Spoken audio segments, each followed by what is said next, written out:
All right, I'm all packed up and ready to go, heading for the airport right now. My trip is going to be a little more complicated than most trips, and that's because I'm particular about certain things. If I can get on a nonstop flight, I will go out of my way to make that happen. So what I've decided to do is, even though I'm in Orange County, California, I'm going to fly out of Las Vegas.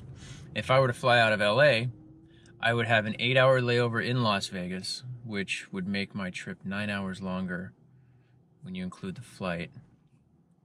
So what I decided to do is rent a car and drive to Vegas from California. It's going to be 4 hours, 5-hour drive, but I like driving, and I get to be in the wintertime in the desert, which I really like. So my flight time will be cut from 20 hours down to 11. And I'm not saving any money doing this. The actual rental of the car is more expensive than getting on a plane. So the flight to Vegas would have been $45. The car rental is 100 plus gas. So not saving money doing this, but I'm going to arrive in Germany in better shape than if I had taken 2 planes and a 20-hour travel time. It's not just about saving money or saving time at this point. It's about spending time and money doing the things that I enjoy. And I would rather spend 10 hours doing something I like than 5 hours doing something I don't. I don't mind spending 4 hours, 5 hours in the desert in the wintertime driving toward Vegas. But spending that same amount of time stuck in an airport, I can't go anywhere, I can't do anything, that's not interesting to me. So I'm just now pulling onto the freeway. There's traffic. I'm gonna sit and stop and go traffic for maybe an hour. Okay, I can deal with that. So I'm out here in the desert halfway to Vegas, just came over the mountain pass. That was cold. Did I forget to go to the bathroom? I think I did.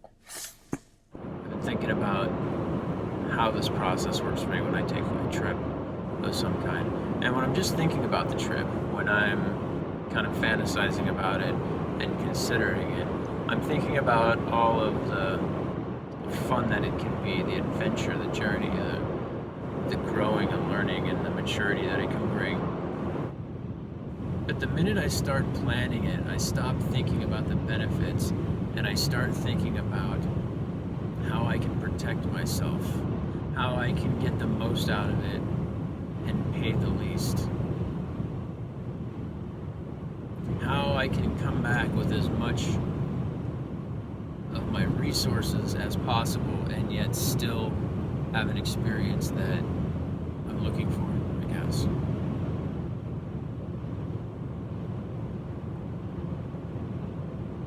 It seems like we're given a certain amount of resources in life, whether it's time or money or intelligence or energy. There seems to be a finite amount of it. I feel like I have a couple of different options as far as how I want to live my life. I can try to get through it, keeping as much of what I have as possible and using it in the most efficient way possible. Or I can look at what I have as seed, with the goal of using what I have to get something that I really want in life. And to me, it's the difference between a defensive posture and an offensive posture. Defensive posture is, let's see what I've got, let's do some inventory, let's pull it in tight, keep as much of it as possible, and try to get through life without too much hassle, without losing too much. And the minute I start settling into that defensive posture, I get tight inside, my stomach, my chest, I'm not able to think very clearly, I'm not able to be in touch with what I really want. I actually lose the energy that I'm trying to maintain and contain. And the offensive posture is, let's go and do something, let's get something. Let's use what we've got to achieve, to grow. When I was really little, my dad told me that love was like water. It has to flow in order to be felt. And it wasn't meant to be held. And I feel that every time I try to hang on to something, it ruins it.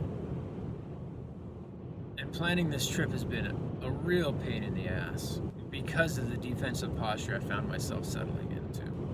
If a fighter gets in the ring and his goal is to not get punched, he's gonna fail every time. And he's never really gonna try to achieve anything except comfort.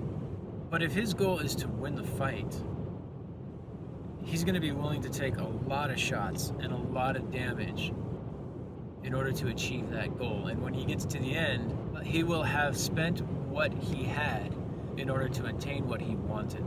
And the odds of him winning that fight are better than the odds of him having what he would have considered success in a defensive posture. Because maybe there's a 50-50 chance that he's going to win that fight, but there's almost a 0% chance that he can get in that ring and not get hit. I believe in freedom. I believe in choices. I believe in sovereignty. But I feel like there's some choices that we don't have, or choices that we made before we got here. If we might just get to choose between offense and defense, between protecting ourselves and going after what we want.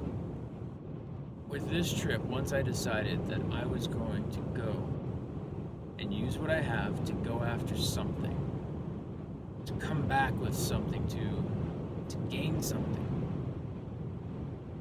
it changed my whole outlook on what success was. And I felt myself open up, and I felt myself come alive. I felt my energy rise. I felt my clarity rise. I felt my killer instinct come back to me. And I don't like to live in my killer instinct, but I like to have it available to me. It's so much better than fear. It's so much better than defense. I am not here as a defensive creature. I'm here to move forward, to move something forward, some agenda forward, some good thing forward in this world. And I'm here to spend what I have in order to make that happen. And right now, I can't think of a better way to live life.